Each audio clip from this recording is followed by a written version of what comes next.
Assalamu alaikum warahmatullahi wabarakatuh. Atheism is rising, and we can see the ex-Muslim community out there. And many times we see in the debates that atheists or ex-Muslims or even some Christian apologists says that without lies, Islam dies, or things like internet is the threat to Islam. These are the things which I am seeing right now. But these people actually fail to realize that Islam will never die. Now, why I am saying that Islam will never die? It's not because of us Muslims. It's because Islam has been there since humanity and it is still there and still relevant. Look at the Quran. The Quran is the most criticized religious book on the face of this earth. At the same time, it is the most relevant book on the face of this earth. Yet, nothing of its value is reduced. It actually becomes more and more relevant and more with the topic of discussion. Even if you disagree with Islam or the Quran, so the ex-Muslims, the Christian apologists, and the Muslims, these three groups are actually talking about Islam or the Quran or the Hadith or Prophet Muhammad sallallahu alaihi wasallam. They are not talking about anything else. For example, the Christians are not talking about Bible. Even they are talking about Islam, that how Islam is a false religion according to them. Rather than providing value, what they are doing is that, there is a saying that if you want to build the tallest building, you build it you build the tallest building by not destroying other buildings. There are two ways to build tallest building.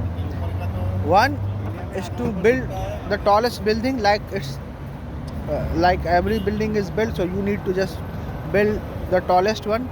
And the other thing is that you destroy all the buildings, or you destroy the tallest building and then build your building. In this way, your building will become the tallest building. Now, this is what actually the ex-Muslims or the Christian apologists are doing. See, I would not like to blame them fully. I would rather blame it upon the orthodoxy and the Maulvis that we have right now. The Maulvi and the orthodoxy, whether the orthodoxy is of fiqh or in the hadith that has been developed, this has led people to leave Islam, or this has led to the defamation of Islam. If the Islam was judged only on the basis of the Quran or established history rather than following the solitary narration from here and there, it is almost impossible to criticize Islam. If the criteria would be Quran, either Quran only or through established history, or I would not even include established history, because whatever comes after Muhammad sallallahu alaihi wasallam is actually the history of the Muslims, not history of Islam. So I would stick to Quran itself. If you focus on Quran only, it is very difficult to criticize Islam. Very difficult. But if you take the help of Hadith, if you take the help of the Fuqaha, if you take the help of the Muhaddiseen or the Hadith book, the fiqh books, it is very easy to criticize Islam, because what you are doing, that you are just taking the flaws of the human and projecting it upon the Quran. So according to my understanding, according to my prediction, atheism will actually lead to true Islam, because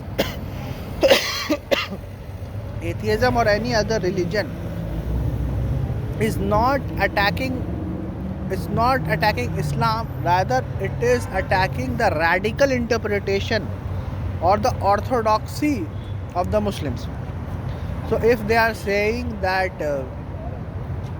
Taliban is wrong, They are attacking the Taliban. They are not attacking Islam or Quran. If they are showing that Islam does not value women, or Islam gives less right to the women, they are not talking about Quran. Rather, they are talking about the Muslims who are not taking care of the women out there.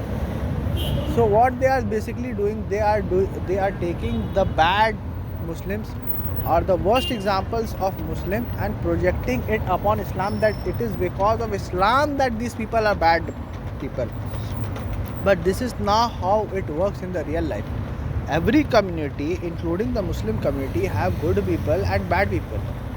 Even in the leadership, in fact, most of the leadership we have, religious leadership we have, they are mostly corrupt.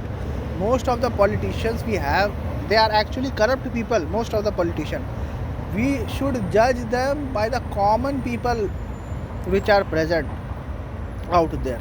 But what the ex-Muslims or the atheists do, they take the worst examples of the Muslims and then they project it to the religion, that it is because of Islam that these people are maybe wife beater, or it is because of Islam. Rather, I would say the religious Muslims.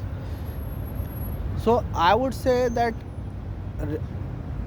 atheism or ex-Muslims are actually destroying the religious Muslim or the orthodoxical Muslims who actually blindly follow the tradition of the scholars. They are not destroying Islam. It's like saying that Islam is like water. You cannot destroy water. Yes, you can filter water so that the water gets purified in its own form. So this is what I am trying to say, that atheism is actually leading towards true Islam, because atheism is not destroying Islam. Atheism is basically destroying the orthodoxy, and even we are trying to do the same.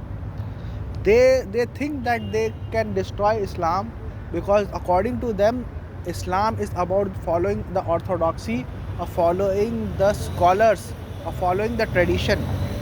But that is not Islam. Islam is primarily Quran, and then you can say Sunnat, not Hadith. Sunnat, which is the practices of the Muslim, from which has been originated from Muhammadur Rasulullah sallallahu alaihi wasallam.